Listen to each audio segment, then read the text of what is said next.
Hai Sobat Sehat, saat ini kita akan berbagi informasi, yaitu informasi seputar kesehatan, info seketan ya. Saya Yusi Mulyawati dari bagian promosi kesehatan rumah sakit nih. Saya sudah ditemani oleh seorang ibu cantik di sini ya, yaitu seorang konselor laktasi. Dengan siapa Ibu? Dengan Ibu Mama. Dengan Ibu Mama. Gimana Ibu kabarnya hari ini? Sehat, alhamdulillah. Ibu sebagai konselor laktasi ya Iya. Di rumah sakit Ya, betul sekali. Oke Ibu, kita akan langsung saja nih, soalnya di masyarakat kebanyakan itu ya Bu ya, di masyarakat itu biasanya kalau begitu habis lahiran nih, bukan hanya memperhatikan ibunya, tapi begitu anaknya lahir tuh suka ada nih yang dikasih pisang gitu kan ya. Nah sebenarnya gimana sih Bu seharusnya gitu saat apa yang harus kita lakukan terhadap bayi yang baru lahir gitu? Apa bener nih langsung dikasih pisang gitu kan?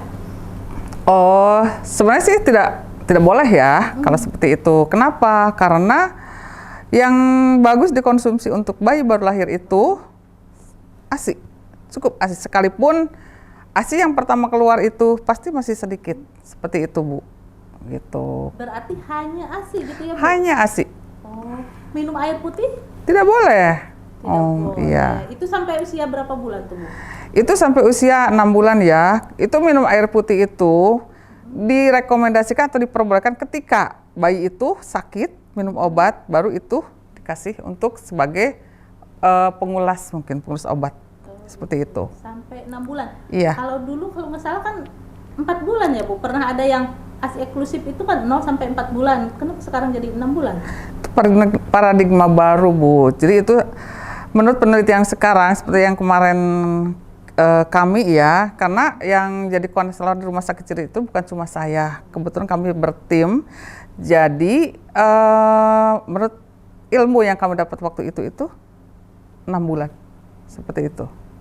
Oke, apa aja sih sebenarnya manfaat ASI itu emang betul lebih bagus dibandingkan susu formula? Karena kebanyakan kan ya, kita tuh ibu-ibu kadang korban iklan gitu ya. Kan Iya. di TV-TV itu kan susu formula kandungannya lebih Iya. lengkap, lebih apa gitu. Betul nggak seperti itu? Itu masyarakat itu kadang merasa bahwa kalau dengan tambahan susu formula itu dia merasa merasa gengsinya lebih tinggi gitu, merasa modern seperti itu. Padahal pada dasarnya itu pemberian ASI itu sangat lebih bagus. Karena apa? Karena itu akan menimbulkan daya imun untuk bayinya sendiri, itu sangat bagus. Dan untuk ibu yang baru melahirkan juga itu sangat bagus. Satu, untuk mencegah terjadi perdarahan. Kedua, untuk sebagai kontrasepsi alami. Seperti itu mungkin salah satunya. Seperti itu, Bu. Berarti dengan menyusui yang betul itu bisa menjadi alat KB alami gitu ya? Iya, karena dengan menyusui yang betul ya, yang baik dan benar itu, di situ akan terjadi kontraksi kepada rahim ya. Di situ akan menyebabkan atau tidak akan menyebabkan terjadi perdarahan dan akan menjadi alat kontrasepsi untuk ibu masa melahirkan. Iya, terus kalau ini harus eksklusif nih, harus 6 bulan ya. Untuk ibu-ibu bekerja sendiri kan cuti cuma sampai 3 bulan nih. Gimana cara mensiasatinya?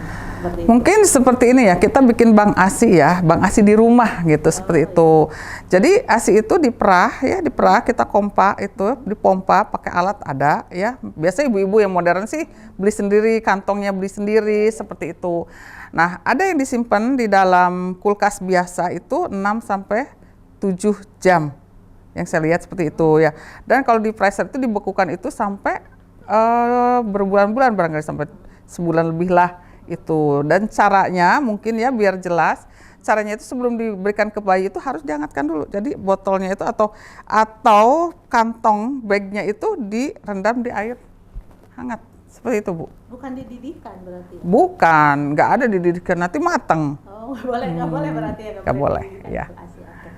Kalau dididihkan berarti resiko apa sih komposisinya mungkin ya akan ya, beda? Jadi akan rusak nanti, rusak. akan rusak gitu. Berarti cukup direndam pakai air hangat. Iya, seperti itu. Kekuatan ASI di luar itu berapa jam tadi, Bu? Yang 8 jam barangkali ya. 8 jam ya? Iya, 8 jam. Sampai 8 jam? Iya. Itu berarti sobat sehat ya, berarti lebih lebih tahan ASI loh dibandingkan susu formula ya. Kalau Iya. susu formula berapa jam Bu? 2 jam juga udah mulai asam-asam. Udah basi ya. Iya. Udah basi. Iya. Terus Seperti tadi itu. untuk penyimpanan yang di freezer itu bisa sampai berbulan-bulan ya? Iya. Oke sobat sehat, tadi kan ini ya berarti lebih baik ASI ya, cara penyimpanannya tadi sampai 8 jam itu masih bagus ya, belum basi gitu ya. Sementara untuk susu formula itu cuma tahan 2 jam ya Bu ya? Iya. 2 jam. Nah tadi untuk di freezer itu bisa berbulan-bulan. Nah tadi untuk kalau di kulkas tapi bukan di freezer tuh berapa jam Bu atau berapa hari? 48 jam kayaknya. 48 Iya, jam, ya, seperti berarti. itu.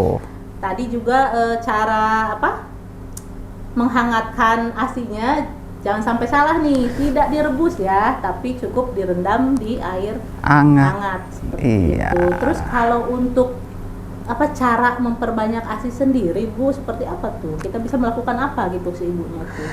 Kalau secara teori mungkin ya, di samping mengkonsumsi makanan yang bergizi, yang menunjang atau bisa mendukung produksi ASI gitu, itu juga ada cara-cara tersendiri gitu. Adalah praktek-praktek untuk pijat laktasi barangkali seperti itu juga bisa. Jadi langkahnya yang jelas, langkah pertama itu makanan yang cukup gizi dulu. Terus mindset di kita, di si ibu itu sendiri harus yakin bahwa saya bisa menyusui bayi saya dengan baik gitu. Dalam arti dia semangat nih gitu kan.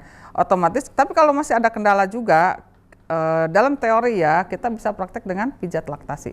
Mungkin seperti itu. Berarti dengan makanan ya. Iya. Dengan makanan tadi ya sobat sehat itu bisa memperbanyak ASI, makanan sama minum ya, minum. Iya. Lalu apa tadi Bu?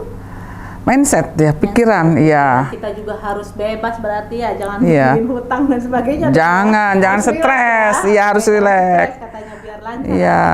Gitu. Terus istirahatnya juga berarti ya. Bu? Iya, istirahat cukup. Terus harus ada dukungan penuh terutama dari suami nih, bapak-bapak nih, harus mendukung ya. Oke, jangan lupa tuh bapak-bapak ya, harus mendukung ibu-ibu yang sedang menyusui gitu ya. Giliran anaknya dulu, bapak-bapak lewat dulu. Iya, betul seperti itu.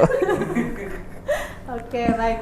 Nah, kalau untuk ada juga nih, ya ada yang bertanya atau ada yang nih sering ya, tetangga saya juga bilang, saya udah ngasih ASI nih, cuman kenapa berat badannya kok kecil aja, malah kalah dengan yang pakai susu formula gitu. Nah, itu apa sih Bu penyebabnya gitu? Banyak sih sebenarnya penyebabnya itu. Salah satunya ya mungkin cara menyusuinya kurang tepat ya. Kan ketika kita menyusuinya salah, satu itu banyak dampaknya. Untuk ke ibu biasanya lecet tuh puting susunya gitu kan. Itu ibu akan malas tuh karena kesakitan ya gitu. Kedua, untuk bayi, dia capek menetes terus tapi hasilnya nggak ada, kan apa? Karena tidak tepat ya. Contoh itu putingnya, bayi cuma di putingnya aja, di ujungnya aja, itu juga kan capek. Tapi si ibu merasa kalau bayi itu sudah menetes, tapi dilihat berat badannya ternyata kurang gitu. Seperti itu, mungkin salah satunya seperti itu Bu Susi. Oh gitu. Ada ini juga sih peribahasa, yang kanan itu makannya, yang kiri itu minumnya, bener nggak? Oh salah, semuanya sama gitu. Itu istilah zaman dulu ya. Jadi kan kita kan ibu-ibu sekarang itu biasanya udah banyak nyari-nyari tuh di internet gitu kan, bagaimana cara menyusui yang baik dan benar, tentang gizinya, dan pola pikirnya juga udah sangat maju. Kebanyakan seperti itu. Cuma para orang tua zaman dulu tuh biasanya gitu, seperti itu. Jadi yang menghambat. Sama aja sebenarnya. Sama aja, tidak ada yang satu makan, yang satu minum, nggak ada. Itu paradigma zaman kapan itu mah. Oh iya, berarti harus diingat ya sobat sehat, ternyata komposisi dari ASI itu sama di kanan maupun di kiri ya. Dan kalau menyusui harus sampai dengan kosong ya Bu ya? Iya. Bergantian? Iya. Terus tapi harus. Ya, jadi ketika kita menyusui satu payudara, biarkanlah sampai terasa kosong dulu. Nah, ketika bayi masih belum merasa kenyang, boleh kita pindahkan ke yang satunya. Terlepas mau sebelah mana dulu nih, yang bikin ibu nyaman aja dulu, bayinya enak aja dulu, seperti itu mungkin Bu. ada penjadwalan khusus nggak untuk setiap kapan sih ngasih ASI-nya gitu? Nggak ada tuh. Ketika bayi menangis, bayi menginginkan, silahkan kasih seperti itu. Jadi harus siap kapan saja, di mana Ngek-nyong saja. ya? Ngek-nyong, Ada ya istilahnya ngek-nyong. Gitu. Nggak ngek langsung. Nyong. Oke. Terus kalau untuk itu juga ya, berarti untuk apa? Tidak semua bayi rewel atau nangis itu kan biasanya kalau sedikit-sedikit bayi nangis atau rewel langsung disusui seperti itu juga betul nggak sih seperti itu? Karena kadang kan suka gumoh apa gitu. Enggak sih, sebenarnya itu biasanya ibu-ibu sih dalam pola pikirnya kalau bayi nangis pasti pengen netek gitu kan. Padahal yang harus diterapkan itu harus dicek-cek dulu tuh, apakah dia ngompol, BAB, atau dia itu perutnya kembung, atau dia itu kesengat, itu semut apa gitu kan kita nggak tahu. Jadi harus tetap dicek dulu apa sih, ada apa sih. Nah ketika semuanya aman dan terlihat daya rangsang di mulut bayi itu pengen menetai, itu yang tepat. Jadi jangan selalu nangis, kasih harus dicek-cek dulu Berarti gitu. apa nangis itu belum tentu lapar ya? Iya, betul. Sobat sehat. Nangis itu belum tentu lapar, bisa saja mungkin ngompol atau Iya, buang air betul. besar ya, nggak Iya, nyaman gitu. nggak nyaman, iya. Nah kalau kita nih sobat sehat mau mau dengerin edukasi langsung nih, itu harus daftarnya melalui apa atau kemana nih? Mau ke Ciderus langsung nih? Terus jadwalnya itu gimana tuh Bu? Supaya sobat sehat kalau ada yang mau konsultasi langsung, nah kemana itu? Gimana? Jadi gini ya, biasanya di sini itu di Rumah Sakit Ciderus itu kita daftar, dan nanti pasien daftar itu secara daftar ke pendaftaran atau kecekan online, biasanya lewat dokter anak dulu. Itu tetap lewat, nggak bisa langsung lewat dokter anak. Dari situ dokter anak baru mengkoordinasikan ke bagian konselor laktasi seperti itu. Itu pasti akan dikoordinasikan atau bisa aja kita minta ke dokter anaknya bahwa kita ingin melakukan konselor laktasi. Konselor laktasi itu nggak berdiri sendiri, tetap di bawah naungan dokter spesialis anak seperti itu. Oke, baik. Sebenarnya masih banyak sih yang ingin ditanyakan ya, karena masyarakat banyak sekali sih sebenarnya pertanyaan-pertanyaan seputar ASI. Nah, sobat sehat, sebenarnya masih banyak nih sebenarnya ya Bu yang ingin kita ulas lebih jauh. Cuman kalau diulasnya sekarang semua nanti waktunya juga akan panjang seperti itu. Betul. Karena kalau dengan ASI itu pasti gak ada ujungnya. Ada ujungnya gitu, ya. Iya. Oke, mungkin untuk pertemuan kali ini terima kasih Bu ya atas waktunya. Nanti mungkin kita bisa berbincang-bincang lagi di lain waktu ya Bu ya. Iya. Mangga, terima kasih. Baik sobat sehat, kalau nanti sobat sehat mau ketemu dengan para konselor laktasi juga secara langsung boleh. Nanti silakan daftar atau berobat ke Poli Anak. Nanti mungkin akan direkomendasikan dari Poli Anak. Sampai di sini dulu info seketan kita kali ini. Sampai bertemu lagi di info seketan selanjutnya. Terima kasih.